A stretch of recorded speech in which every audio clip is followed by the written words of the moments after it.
우리 함께 하는 말씀은 우리 갈라디아서 말씀입니다. 갈라디아서 5장 22절과 23절 우리 두 절 말씀을 우리 함께 한 목소리로 읽도록 하겠습니다. 갈라디아서 5장 22절과 23절 말씀, 갈라디아서 5장 22절과 23절 말씀 한 목소리 읽도록 하겠습니다. 시작. 오직 성령의 열매는 사랑과 희락과 화평과 오래 참음과 자비와 양선과 충성과 온유와 절제니 이 같은 것을 금지할 법이 없느니라. 아멘. 한 주 동안 잘 여러분 하나님의 은혜가 충만했기를 주의 이름으로 간절히 소망합니다.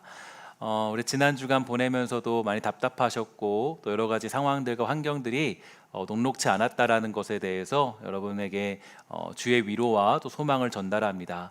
하나님의 은혜가 또 우리 여러분들에게 있길 소망하고 또 하나님의 사랑과 그 놀라운 능력이 우리들의 삶 가운데 넘쳐나기를 주의 이름으로 간절히 소망해 봅니다. 여러분은 지금 행복하십니까? 여러분에게 물으면 어떨까요?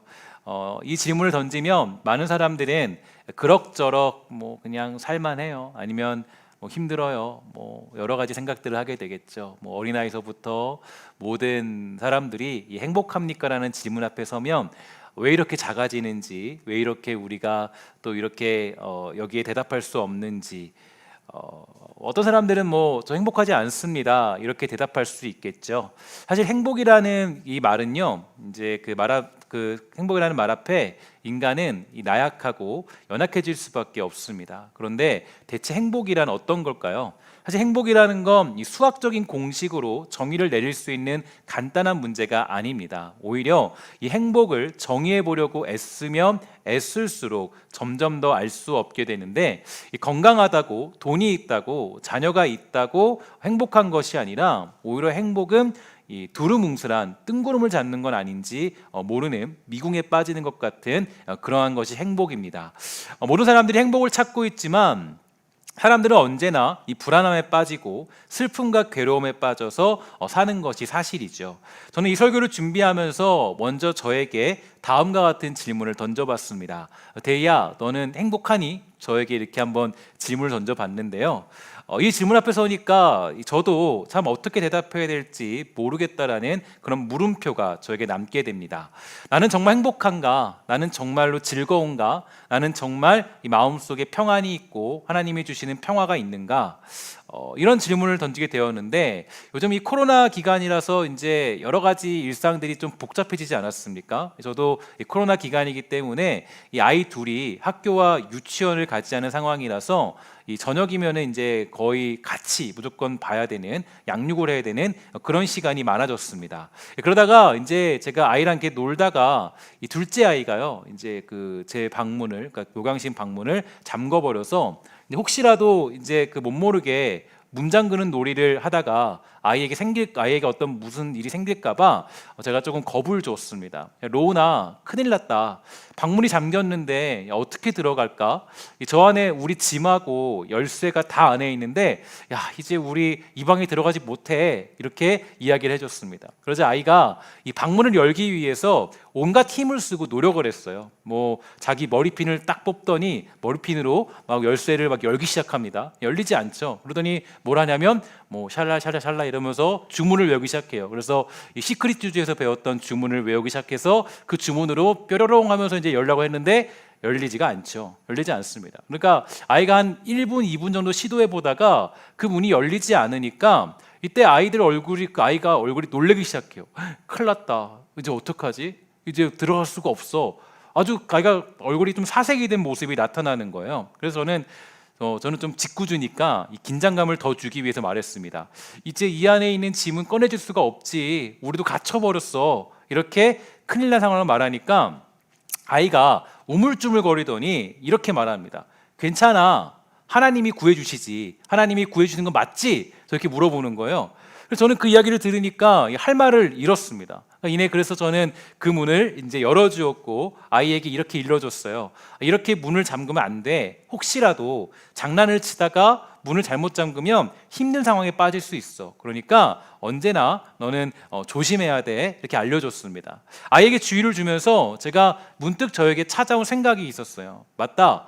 왜 나에게는 평안함이 없을까? 이런 생각을 하게 되었는데 왜 나는 행복하지 않을까? 왜 나는 행복하지 않는 그런 삶을 살고 있을까? 이런 고민을 해보니까 그때 저에게 불쑥 찾아온 그 말씀이 바로 요한계시록 3장 20절 말씀입니다. 우리 한번 이 말씀을 함께 자리에서 읽도록 하겠습니다. 시작. 볼지어다 내가 문 밖에 서서 두드리노니 누구든지 내 음성을 듣고 문을 열면 내가 그에게로 들어가 그와 더불어 먹고 그는 나와 더불어 먹으리라. 아멘.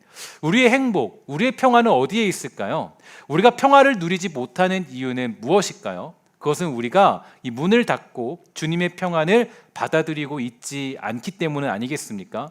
예수님은 우리에게 분명히 말씀해 주셨어요. 우리 한번 요한복음 14장 27절 말씀도 읽어보도록 하겠습니다. 시작. 평안을 너희에게 끼치노니 곧 나의 평안을 너희에게 주노라. 내가 너희에게 주는 것은 세상이 주는 것과 같지 아니하니라. 너희는 마음에 근심하지도 말고 두려워하지도 말라. 아멘. 여기서 주님은 세상이 주는 것과 같지 않은 그런 평안을 주시겠다라고 우리에게 약속해 주셨습니다. 이 말을 해석하기 위해서는요, 반드시 앞절인 26절의 말씀과 함께 해석을 해봐야 되는데 26절에 보면 이렇게 되어 있죠. 보혜사 곧 아버지께서 내 이름으로 보내실 성령 그가 너희에게 모든 것을 가르치고 내가 너희에게 말한 모든 것을 생각나게 하리라. 이런 말씀이 있습니다. 정리해 보면 예수님이 주시는 평안, 세상이 주는 것 같지 않은 평안, 그 평안은 바로 우리 안에 계신 성령께서 주신다는 것을 의미해 줍니다.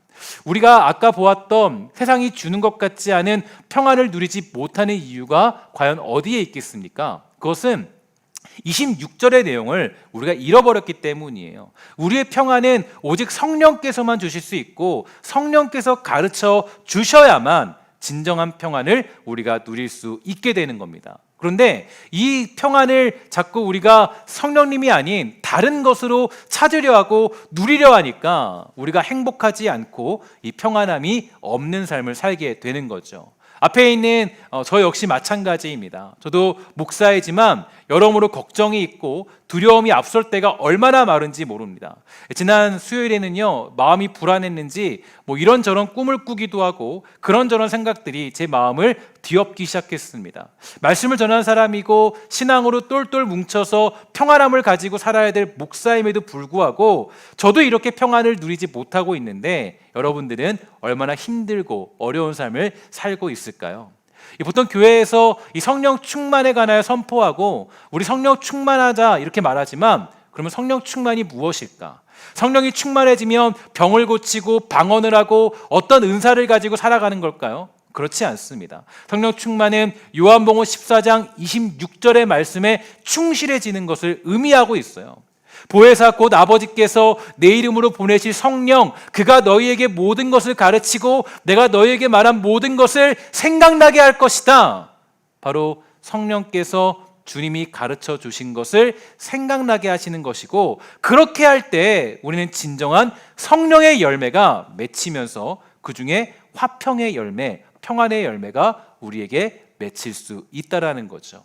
지난번에 제가 성령론 특강 시간에도 말씀드렸지만 이 성령 충만은 우리가 신비해지거나 특별해지는 것을 의미하지 않습니다. 어떤 은사적인 일들이 우리의 성령 충만이 아니라 우리 안에 성령의 열매가 맺히게 되는 것, 곧 말씀으로 말미암아 그 성령 충만의 성령의 열매가 맺히게 되는 것이 곧 성령 충만의 내용이에요. 그런데 가끔의 현 시대를 보면 한국 교회가 성령 충만하지 않았다는 것을 확인할 수가 있게 되죠. 성령의 열매가 교회를 통해 성도들에게 맺혀야 하는데 그렇지 않다는 것을 우리는 접할 수 있게 됩니다. 이것이 얼마나 아쉬운 모습인지 몰라요. 잘못된 성령 충만의 가르침이 현재 우리 한국 교회를 위기로 몰아넣은 것이에요. 그런 면에서 우리가 살고 있는 이 현실은 진정한 성령 충만이 무엇인가에 대해서 진지하게 묵상하고 고민해보고 그 열매를 맺히기 위해서 어떻게 해야 되는가에 대해 우리는 돌아서야 할 때입니다. 그러면 그 성령의 열매 중에서 오늘의 주제인 이 화평의 열매는 어떻게 하면 얻을 수 있게 되겠습니까? 첫 번째로 화평의 열매는 하나님과의 관계가 화평할 때 얻게 됩니다. 무엇보다 가장 중요한 것은 이 하나님과 화평했느냐 하는 것인데요, 하나님을 가까이 하고 친밀히 하며 하나님을 의지하고 하나님을 사랑하느냐, 여기에 바로 우리의 화평과 평안이 담겨져 있어요. 하나님과 평화하지 않고 평화를 누리지 않고는 어떠한 평화도 우리에게 찾아올 수 없습니다. 이스라엘 백성들이 하나님과 화평할 때가 있었죠. 바로 사무엘이 온 이스라엘 백성을 모으고 하나님 앞에 회개하고 우상을 버리고 하나님께 돌아갈 때였습니다. 그러자 하나님께서는 온 땅에 평화를 주셨어요. 그렇게 하나님을 온전히 섬길 때 그들에게 평화가 찾아온 것입니다. 사무엘상 7장 12절부터 14절 말씀이에요. 이 일이 있은 후에 사무엘은 돌을 하나 가져다가 미스바와 센 사이에 세우고 그 돌을 에베네셀이라고 불렀습니다. 사무엘은 여호와께서 우리를 이곳까지 도와주셨다 하고 말했습니다. 이렇게 블레셋 사람들은 싸움에 졌습니다. 더 이상 블레셋 사람들은 이스라엘 땅에 들어오지 않았습니다. 여호와께서는 사무엘이 살아있는 동안에 블레셋 사람들을 막아주셨습니다. 옛날에 블레셋 사람들이 이스라엘 사람들의 마음을 빼앗은 일이 있었습니다. 그러나 이스라엘 사람들은 에그론에서 가드까지 그 마을들을 다시 찾아왔습니다. 이스라엘 사람들은 이 마을 주변의 땅도 블레셋 사람들에게 다시 빼앗아 왔습니다. 이스라엘과 아모리 사람들 사이에서도 평화가 찾아왔습니다. 이렇게 우리에게 알려주고 있어요. 즉 이들이 평화를 누렸던 방법은 어디 있냐면 하나님과의 관계가 회복되자 그들에게 진정한 평화가 찾아오게 된 거예요. 오늘 저와 여러분들이 불안해하고 행복하지 않고 여러모로 한국교회가 위기에 처한 이유가 어디에 있을까요? 왜 우리가 불안하고 왜 평안이 찾아오지 않고 왜 화평을 누리고 있지 못하는 걸까요? 하나님이 우리들에게 요구하는 것이 있기 때문이에요.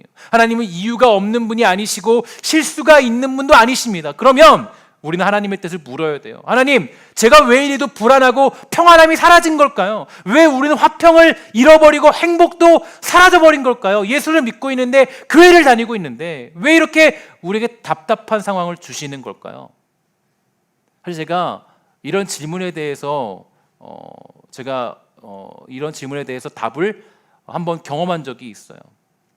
약 한 5년에서 6년 전쯤에 제가 부끄러운 이야기지만 그때 우울증에 빠진 적이 있습니다. 저에 대한 자괴감이 찾아왔고 여러 가지 상황과 허탈감, 또 내가 이렇게까지 살아야 되나?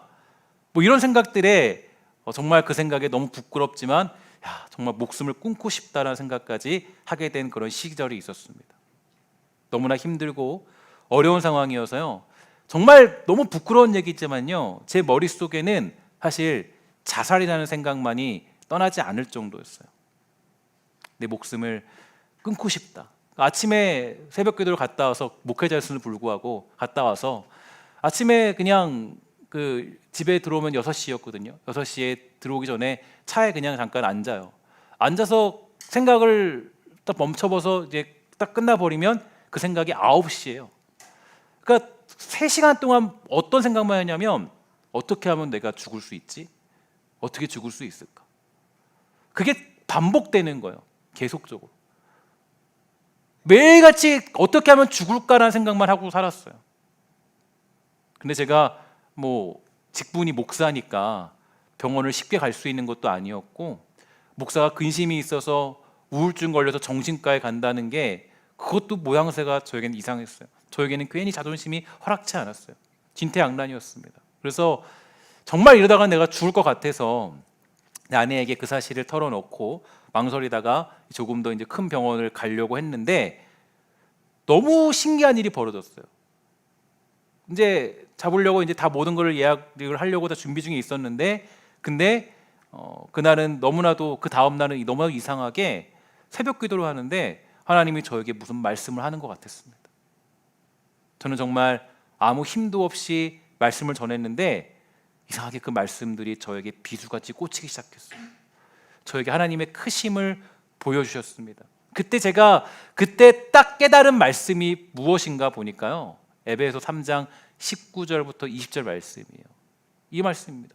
그 너비와 길이와 높이와 깊이가 어떠함을 깨달아 하나님의 모든 충만하신 것으로 너에게 충만하게 하시기를 구하노라. 우리 가운데서 역사하시는 능력대로 우리가 구하거나 생각하는 모든 것에 더 넘치도록 하실 이에게 교회 안에서와 그리스도 예수 안에서 영광이 대대로 영원 무궁하기를 원하노라. 아멘. 마치 바울의 이 기도가 사실 저를 향한 기도처럼 느껴졌어요. 저에게 직접 말하는 것 같은 느낌이 들었어요. 마치 저를 위해 기도해 주면서 정말 야, 너가 정말 얼마나 하나님의 깊은 사랑을 받고 있고 너가 얼마나 소중한 존재고 하나님은 너를 화평하고 평안하게 만들기 위해서 어떤 일을 행하셨는지 저에게 말씀하신 것 같았습니다. 인생에서 받게 되는 부당한 대우, 내 마음대로 풀리지 않는 여러 가지 숙제들, 많은 것들이 우리의 마음의 행복과 평안과 화평함을 빼앗아가고 있지는 않습니까? 그때 제가 깨달은 것은 그 모든 일들에 우리를 사랑하시는 하나님의 뜻과 계획과 깊이가 있다는 것을 알게 되니까 거짓말같이 그 모든 우울함이 사라져버렸어요. 요즘 우리가 사는 시대가 사실은 그렇죠. 여러 가지 여러분들이 부당한 대우들과 많은 상황들이 우리들을 힘들게 만들고 어렵게 하고 있습니다. 하지만 그것들은 우리가 하나님께 집중하지 못하도록 만드는 사단의 공격인과 동시에 그 모든 것들을 통해 역사하시는 하나님의 사랑의 계획 안에 있다라는 것을 우리는 믿어야 합니다.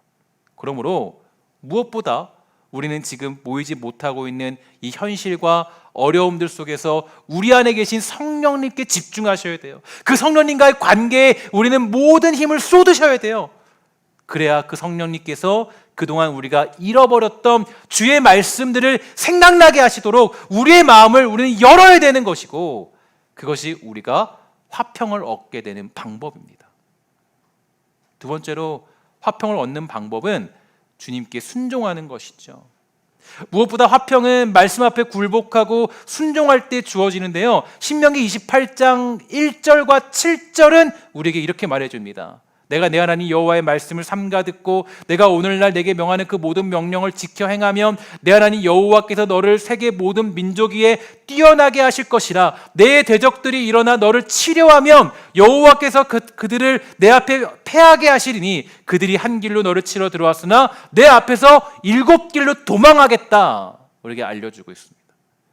우리가 하나님의 말씀을 지식적으로 아는 것으로는 화평을 완벽하게 얻을 수는 없다는 거예요. 뭐가 필요해요? 우리가 모든 명령을 순종하면 하나님이 지켜주실 뿐 아니라 대적들이 일어나 평화를 빼앗으려 할 때 하나님께서 패하게 만들어서 그 평화를 지킬 수 있도록 해주겠다는 말씀이에요. 다시 말해서 순종하는 자는 하나님이 건드리지도 못하도록 만들겠다라고 말씀해주고 있습니다. 그러한 예가 우리가 많은 부분에서 나타나고 있죠. 히스기야를 치기 위해서 그때 가장 강한 민족인 아수르가 찾아왔습니다. 아수르는 당시에 가장 강한 강대국이고 모든 패권을 장악하던 그런 민족이었어요. 당연히 히스기야는 이길 수 없는 그런 상황이었습니다. 하지만 그들은 완벽하게 패했고 그 나라에 큰 위기가 찾아올 정도로 아주 큰 타격을 입게 되죠. 또한 아사왕 때 구스가 100만 군대로 찾아 쳐들어왔지만 아사왕이 하나님께 순종하게 되니까 그들을 패하도록 만들었고 평화를 지켜주셨어요. 솔로몬도 하나님의 말씀을 잘 따를 때는, 순종할 때는, 그 말씀 앞에 굴복할 때는 평화가 있었지만 그 말씀을 떠나게 되자 나라는 계속적인 반란이 일어나기 시작합니다. 요나도 마찬가지였어요. 말씀을 순종하지 않고 불순종의 길을 가니까 바다가 요동을 치면서 물고기 뱃속에 들어가게 되었습니다. 여러분, 복음이란 무엇일까요? 복음이란 무엇이죠? 복음은 우리가 하나님께 순종하는 대로 돌아가는 겁니다. 그의 말씀에, 그의 소리에 귀를 기울이는 거예요. 그것이 에덴 동산의 평화죠. 에덴 동산이 평화를 누릴 수 있었던 이유는 다른 게 아니에요. 거기에 조건이 있었기 때문이 아니에요. 여러분, 그렇죠? 여러분들이 지금 다 가지고 있으면 평안할 것 같죠? 우리가 지금 정말 돈을 100억씩 갖고 있으면 평안할 것 같죠? 제가 아직 가져보진 못했지만 많은 상황들을 봤을 때 그렇지는 않은 것 같더라고요. 억만장자들도 자살을 하고 여러 가지 불화들을 보게 되는 게 사실입니다. 우리가 모든 걸 누리고 있으면 다 될 것 같잖아요. 어떤 사람은 그래요. 야, 자녀 나면은, 아기를 낳으면은 너무 행복할 것 같대요. 근데 여러분 어때요? 내 길이 짐 같고 그죠? 고생길이고. 그게 우리들의 삶의 모습이잖아요. 뭐 다 누리면 괜찮을 것 같아요. 아니에요. 에덴 동산의 조건이 좋기 때문에 그들이 평화를 누렸을까요? 아닙니다. 그때 그 아담과 하와가 평화를 누릴 수 있는 조건은 무엇이냐면 바로 하나님의 말씀에 순종하며 살았기 때문이에요.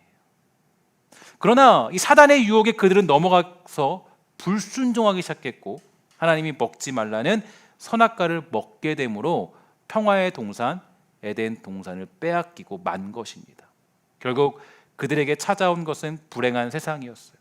전쟁이 끊임없는 시대가 그들에게 찾아오게 됩니다. 제가 이걸 조사하면서 재밌는 어떤 그런 글을 봤는데 역사적인 기록으로 한번 보면요, 역사 속에 전쟁이 없었던 날이 몇 년일까요? 286년밖에 되지 않는데, 뭐 그 조사가 조금 언제쯤인지 모르겠지만 약 286년밖에 안 된대요. 현재 역사 기록적으로 한번 보면. 그리고 그 기간 동안, 그러니까 역사적인 기록 동안 8,000번의 평화 조약이 맺어졌다고 합니다. 8,000번에.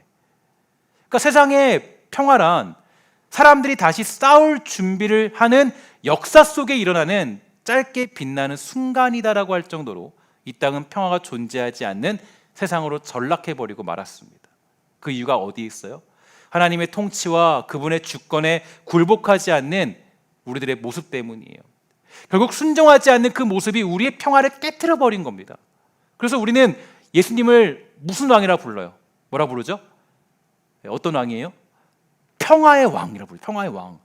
이게 굉장히 중요한 얘기입니다. 왜냐하면 평화의 왕인데 왜 평화의 왕이시냐? 이유가 있어요. 빌립보서 22장 5절부터 11절 내용에 한번 잘 보세요. 너희 안에 이 마음을 품으라. 곧 그리스도 예수의 마음이니 그는 근본 하나님의 본체시나 하나님과 동등됨을 취할 것으로 여기지 아니하시고 오히려 자기를 비워 종의 형체를 가지사 사람들과 같이 되셨고 사람의 모양으로 나타나사 자기를 낮추시고 죽기까지 복종하셨으니 곧 십자가에서 죽으심이라. 이러므로 하나님이 그를 지극히 높여 모든 이름 위에 뛰어난 이름을 주사 하늘에 있는 자들과 땅에 있는 자들과 땅 아래에 있는 자들로 모든 무릎을 예수의 이름에 꿇게 하시고 모든 입으로 예수 그리스도를 주라 시인하여 하나님 아버지께 영광을 돌리게 하셨느니라. 아멘. 오히려 자기를 비워 종의 형체를 가지사, 그죠? 그리고 사람의 모양으로 나타나서 자기를 낮추시고 뭐였다 그래요? 죽기까지 복종하셨으니. 이게 바로 평화의 왕으로서의 역할이에요. 예수님이 우리에게 보여주신 것은 야, 어떻게 하면 평화를 누릴 수 있는 것 같니? 평화의 방법은 어떤 것 같니? 야, 그 당시에 로마, 팍스 로마나 해서 정말 이 로마의 어떤 많은 로마를 통하지 않고는 아무것도 되지 않는다라는 모든 관념들이 사로잡고 있는 그때 예수님이 들고 오신 평화의 법칙은 뭐냐면 죽기까지 하나님께 복종하고 순종하는 거였어요. 그게 예수님이 평화의 왕이라고 불리는 이유 중에 한 가지입니다.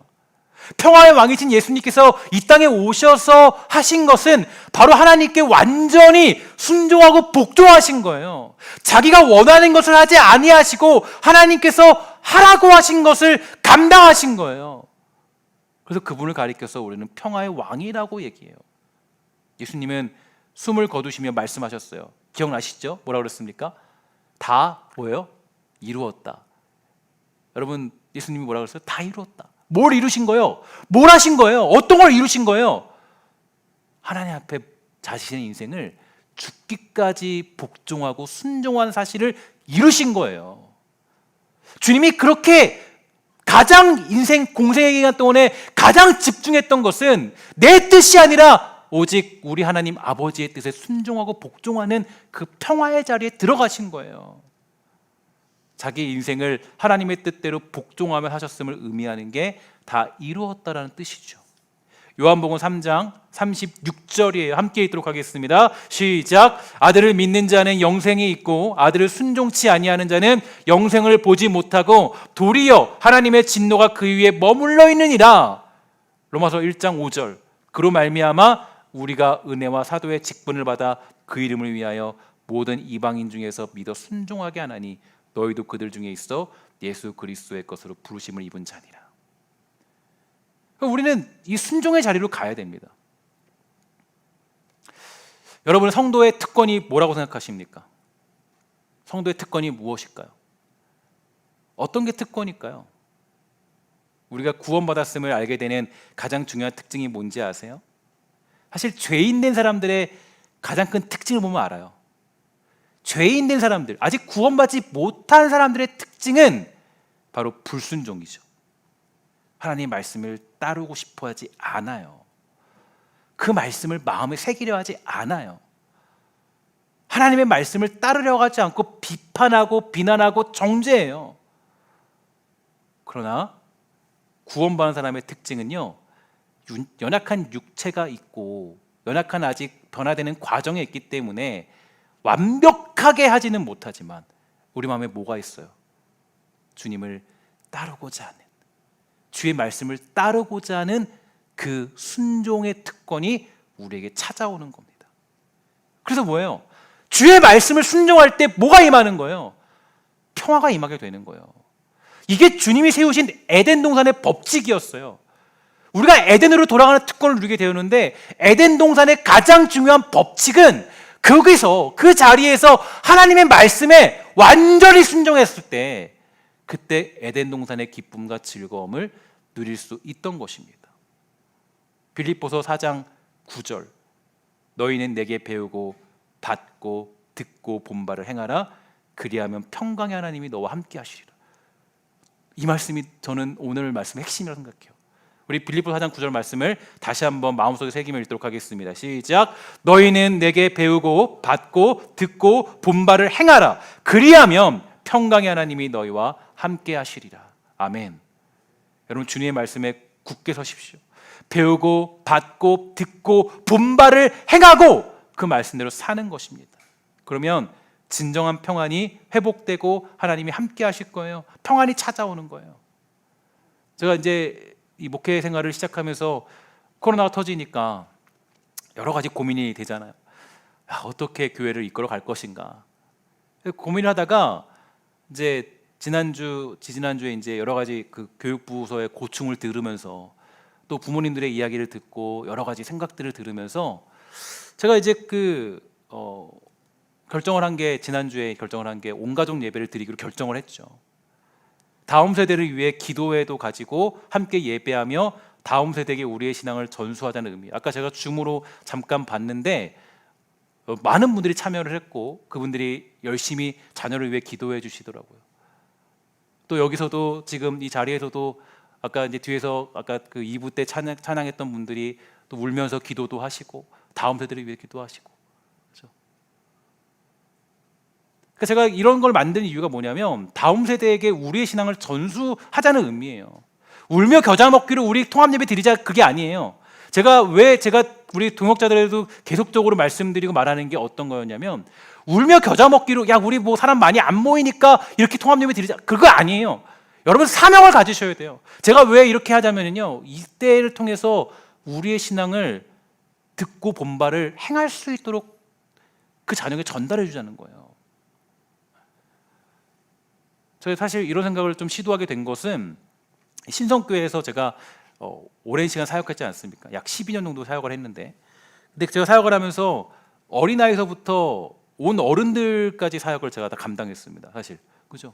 유치부, 유아부 다 가서 했고, 청소년부는 아예 맡아서 했었고, 청년부 했었고, 장년부 했었고, 그리고 이제 담임 목사가 됐죠. 그래서 제가 그런 거 보면서 깨달은 게 한 가지 있어요.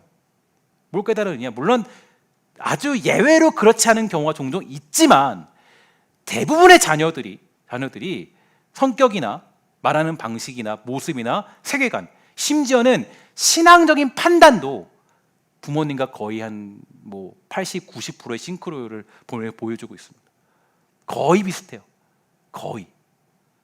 저는 웬만하면 다 봤으니까 거의 그 어린아이도요, 그 부모님이 결정하는 신앙적인 판단과 똑같이 판단을 해요. 거의 비슷하게.